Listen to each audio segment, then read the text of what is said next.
প্ৰণাম দেৱৰীষি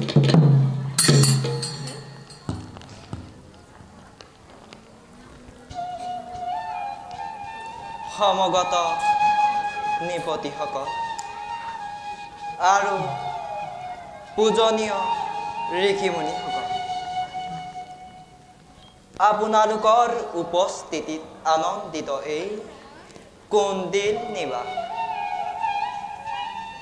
সকলোকে ভীষ্মকে হীৰা ভৰা জনাইছো সম্মান মহামন্ত্ৰী সকলো কাৰ্য হ'লনে মহাৰাজ সকলো নিমন্ত্ৰিত অতিথি উপস্থিত হৈছেহি খন্তেক পিছতে শুভক্ষণ চাই ৰাজকুমাৰী হ'ব উপস্থিত মহামন্ত্ৰী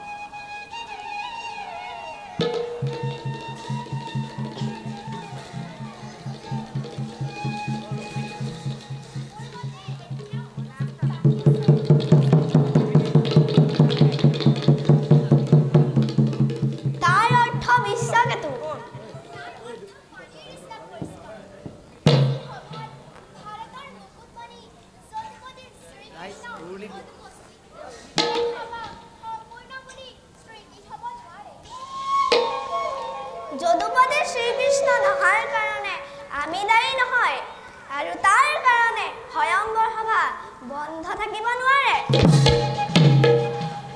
ভাৰতৰ সকলো নিপতিয়ে এই স্বয়ংবৰ সভাৰ নিমন্ত্ৰণী পত্ৰ পাই এই স্বয়ংবৰ সভালৈ আহিছে কিন্তু নিপতিৰো সেই শ্ৰেষ্ঠ নিপতি শ্ৰীকৃষ্ণ কিয় নিমন্ত্ৰিত ইয়াৰ ভিতৰত নিশ্চয় গুপ্ত থাকিলে বা গুপ্ত ষড়যন্ত্ৰ মহাৰাজ বিশ্বকেতুৰ কিয় ইমান চিন্তা কি কাৰণে অনিধিকাৰ চৰ্চা মহাৰাজ চৰাখণ্ড ভাবি চিন্তি কথা কবা মই তোমালোকৰ ভালৰ কাৰণেই কৈছো কৃষ্ণহীন এই সভা বৈধ নহয় আৰু এই সভাৰ কাৰ্যপ্ৰণালী কোনো জ্ঞানী লোকৰ দ্বাৰা সমৰ্থিত হ'ব নোৱাৰে যদি হেয়ে হয় নিজকে তেওঁ জ্ঞানী বুলি স্বীকাৰ কৰে তেন্তে তেওঁ ইয়াৰ পৰা গুচি গ'লেই হ'ল তেওঁ নাথাকিলৈ স্বয়ংবৰ সভা চলি থাকিবই আহিছো যেতিয়া সভা ভংগ কৰিহে যাম যদি পাৰোঁ যদি আৱশ্যক হয় গুপ্ত ষড়যন্ত্ৰ বন্ধ কৰিম আৰু কৃষ্ণ বিদ্ৰোহী নৰপতিক যথোচিত শাস্তিবিহীন সাৱধান কৃষ্ণৰ পদলহনকাৰী বিশ্বকেতু তোৰ বৰ কথাৰ মোৰ সহ্য নহয় তোৰ অন্তৰত স্পষ্টভাৱে কুন্দিলৰ বিৰুদ্ধে বিদ্ৰোহৰ অগ্নিশিখা দেখা পোৱা গৈছে মিত্ৰভাৱে আহি আজি তই বিদৰ্ভৰ শত্ৰু সাজিব খুজিছ কিন্তু তোলৈ আমি কোনেও নকৰো ভয় তোৰ স্থান ইয়াত নহয় নিজৰ মান ৰাখি কৃষ্ণৰ চৰণত শৰণ লোৱাটোৱে কৃষ্ণ নিন্দা কৰি নিজৰ জীৱন কুলসিত নকৰিবি জৰাখণ্ড কৃষ্ণৰ হাততেই তোৰ মৰণ অনিবাৰ্য এই কৃষ্ণৰাগ বিশ্বকেতুৰ বৰ কথাৰ মোৰ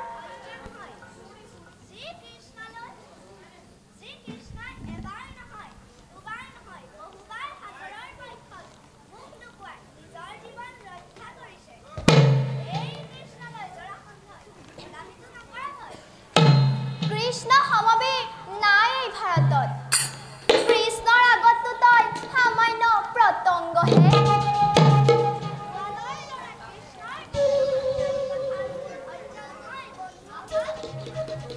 মহাৰাজ জৰাসন্ধ ইয়াৰ নামটো বিশ্বকেতু নহয় ধূমকেতু হোৱাই ভাল আছিলে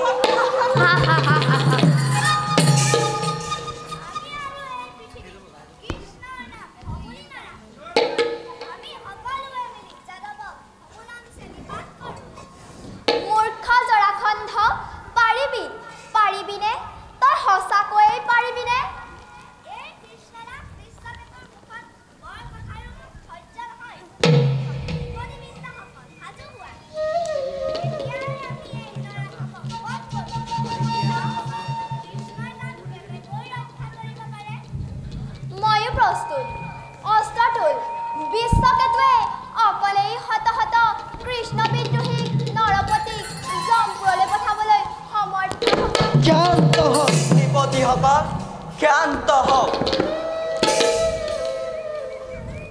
ক্ষান্ত হওক নৃপতিসকল, ক্ষান্ত হওক।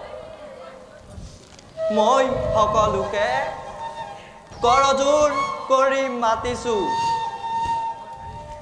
বাক যুদ্ধ পৰিত্যাগ কৰি সংযত হওক। এই স্বয়ম্বৰ সভা ৰণভূমিত পৰিণত কৰি মোৰ এই শুভ কাৰ্যত বিঘিনি নঘটাব। ঠিক কথা। ক্ষান্ত হোৱা নৃপতিসকল, সকলোৱে মনত ৰাখিব লাগে, এয়া স্বয়ম্বৰ সভা, শক্তিৰ মেলা নহয়। সেইবাবে ইজনে সিজনক আক্ৰমণ কৰি বাহুবলৰ পৰীক্ষা দেখুৱাটো উচিত নহয়।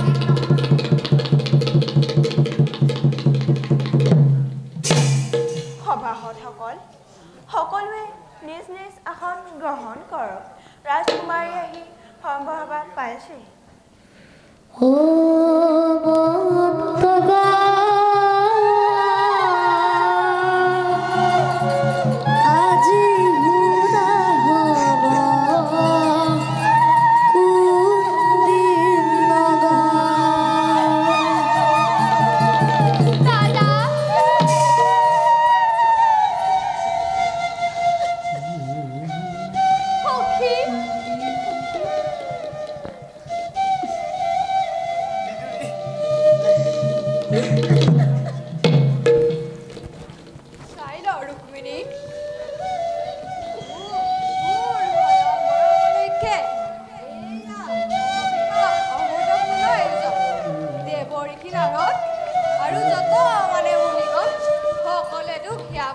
আশীৰ্বাদ দিছে।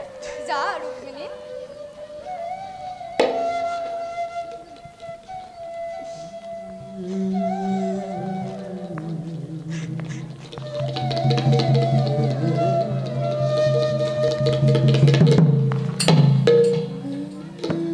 পিতা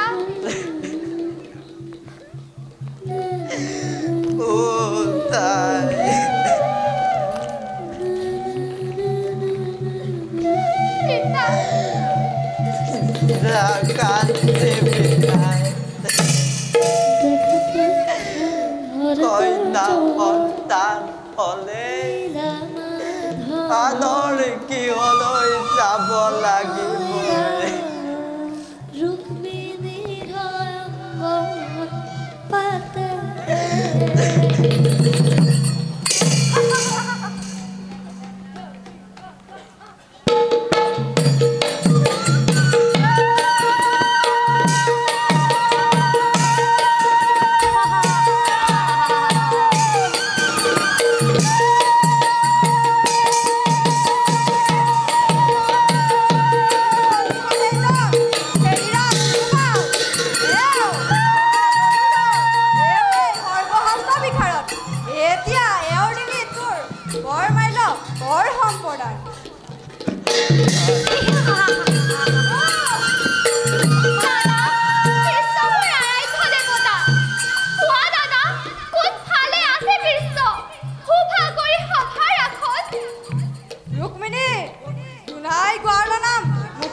এনে কাৰ্য অতি অশুভন।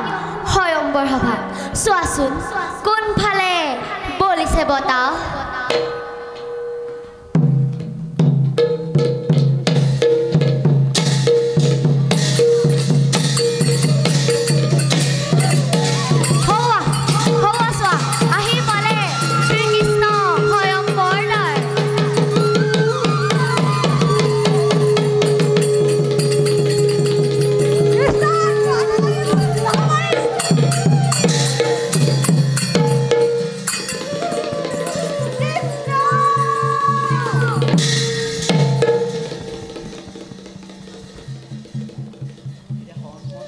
নীলকুঁৱৰী জীৱন দেৱতা